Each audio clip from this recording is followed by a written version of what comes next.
What's up, everybody?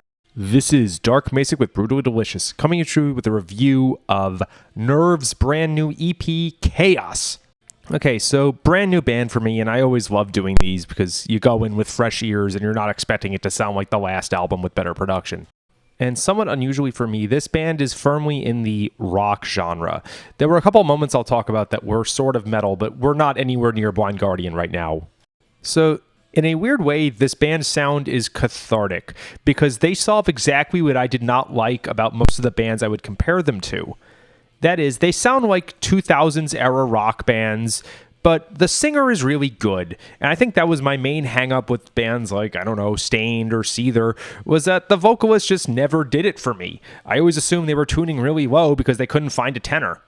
I'm admittedly not very well versed in those bands, but I will just say I was immediately taken back something like 20 years to that era of radio rock. Not The Darkness, not Velvet Revolver, but kind of everything else from then.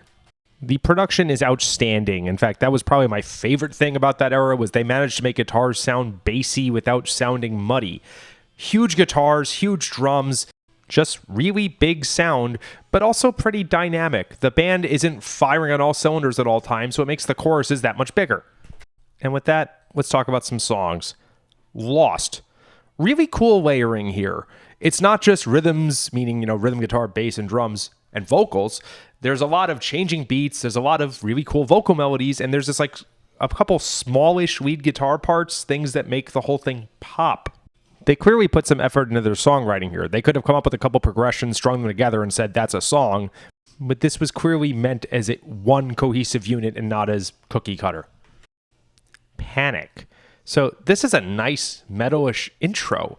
Those drums and guitar patterns in the intro, the way they interlocked and the rhythms, that could have been on like a Dream Theater song from Octavarium.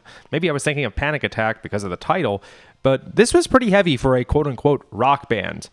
I'm a little bit reminded of Edge of Paradise in the chorus, and everyone here knows I love them. I've interviewed Margarita before. But also, of course, they have nice anthemic choruses, and I was reminded. Last but not least, Pain. Here's a nice closer. We got good drumming and good riffing and really nice vocal melodies. It's one of those songs where you ask yourself the first time, is this the chorus? Because there's several sections of the song where you can sing along to the melody and you think, oh, this is anthemic. Oh, wait, there's another one. Oh, wait, there's another one. Owing again to songwriting that is not cookie cutter. Okay, so oftentimes it takes a full album to get me into a band. Right here, we've got an EP of 6 songs that makes me think, maybe I should give them, and maybe most 2000s rock, another shot.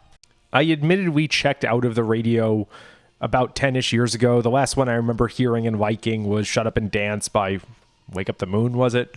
But this is a very promising thing from a genre I'm not terribly familiar with that makes me think, maybe I've been too harsh all along. And even if I'm way off on what their influences are, what the band actually sounds like, give them a shot because they wrote some great songs, it's not cookie cutter, and this dude can sing.